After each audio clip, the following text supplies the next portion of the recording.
नमस्कार, मैं विद्याशंकर तिवारी हूं इनखबर.com के लिए। वाराणसी में चुनाव को लेकर के दो ही चर्चाएं हैं। एक चर्चा है प्रधानमंत्री नरेंद्र मोदी के पूरे जमावड़े के साथ नामांकन की तैयारी की, और दूसरी चर्चा है प्रियंका गांधी के चुनाव न लड़ने की। सवाल ये उठ रहा है, हर कोई ये जानना चाहता है कि आखिरकार प्रियंका गांधी ने बार बार कह कर के भी चुनाव क्यों नहीं लड़ा। सस्पेंस उनके भाई और कांग्रेस अध्यक्ष राहुल गांधी ने भी बनाया, पत्रकारों से ये कह के कि सस्पेंस हमेशा ख़राब चीज़ नहीं होती है, अंदाज़ा लगाइए। और पत्रकार अंदाज़ा ही लगाते रह गए। ऐन मौके पे खबर आई जो उम्मीद की जा रही थी कि उनका प्रियंका के नाम का ऐलान होगा कि उनकी जगह पे अजय राय कांग्रेस की तरफ से चुनाव लड़ेंगे। इसकी दो वजह बताई जा रही है। एक ये कि प्रियंका गांधी जो है चुनाव लड़ना चाहती थी और इसके लिए वो जिद भी कर रही थी, लेकिन जब लास्ट में सोनिया गांधी और राहुल गांधी की जो मीटिंग हुई, उस मीटिंग में राहुल गांधी ने बताते हैं कि ये तर्क रखा कि पंडित जवाहरलाल नेहरू के टाइम से ही ये परंपरा चली आ रही है कांग्रेस की कि जो बड़े लोग हैं उनके खिलाफ कैंडिडेट मजबूत उतार करके कांग्रेस बड़े नेताओं को तंग नहीं करती है। तब तर्क ये भी दिया गया कि फिर तो हेमवती नंदन बहुगुणा के सामने अमिताभ बच्चन चुनाव लड़े थे इलाहाबाद से और उन्होंने बहुगुणा जी को चुनाव हरा दिया था। तो बात ये हुई कि उसे अपवाद मान करके छोड़ दिया जाना चाहिए और प्रियंका गांधी को बनारस से चुनाव लड़ने की जिद नहीं करना चाहिए। सोनिया गांधी ने भी राहुल गांधी के साथ इसकी हाँ में हाँ मिलाई और प्रियंका गांधी को इस तरह से राहुल ने वीटो करके चुनाव लड़ने से रोक दिया, जबकि प्रियंका गांधी चुनाव लड़ना चाहती थी।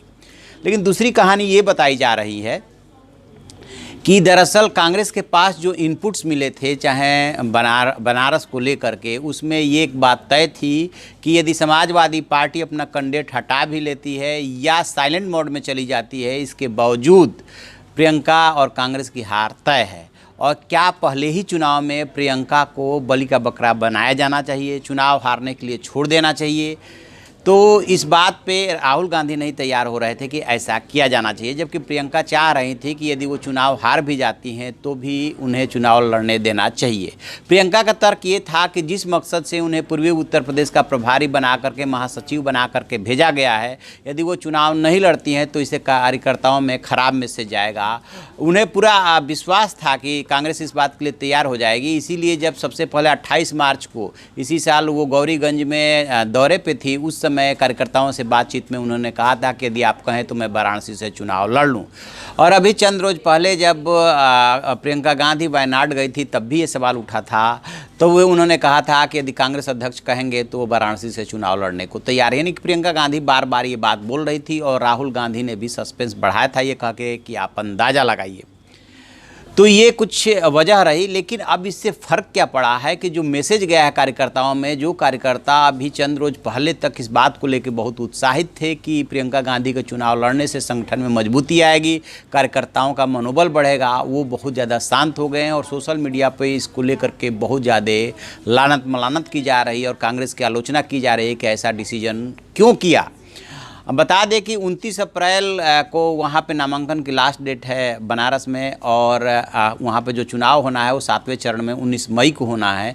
लिहाजा पूरा टाइम मिल रहा था। पूर्वी उत्तर प्रदेश में चुनाव जो है लास्ट चरण में ही है, इसके साथ साथ बिहार में भी है।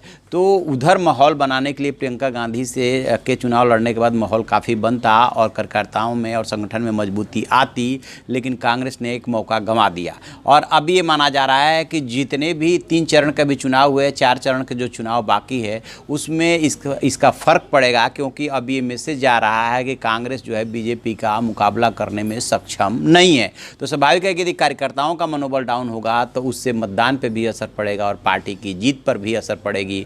और उत्तर प्रदेश में जैसे कानपुर है, कुशीनगर है, इस तरह की जो सीटें हैं जहां से उसे जीतने की उम्मीद है, वो उन सीटों पे भी फ़र्क पड़ेगा। चौथे चरण में ही जो है कानपुर में 29 अप्रैल को चुनाव है, जहां से कि श्री प्रकाश जायसवाल उम्मीदवार हैं, सशक्त उम्मीदवार माने जा रहे हैं। तो ये है पूरी कहानी। बेशक राहुल गांधी ने वीटो करके प्रियंका गांधी को रोक दिया, इसमें हार की डर हो या जो भी वजह हो, लेकिन एक बात साफ है कि इससे कार्यकर्ताओं का मनोबल गिरा है और उससे बाकी 4 चरणों पे जो मतदान है उस पर फ़र्क पड़ना तय है। तो आप ऐसी खबरों के लिए देखते रहिए हमारा डिजिटल चैनल इन खबर। उसे लाइक कीजिए, शेयर कीजिए और कमेंट बॉक्स में जाके कमेंट जरूर करें। Thank you. इन खबर चैनल को सब्सक्राइब करें और बेल आइकन दबाना ना भूलें।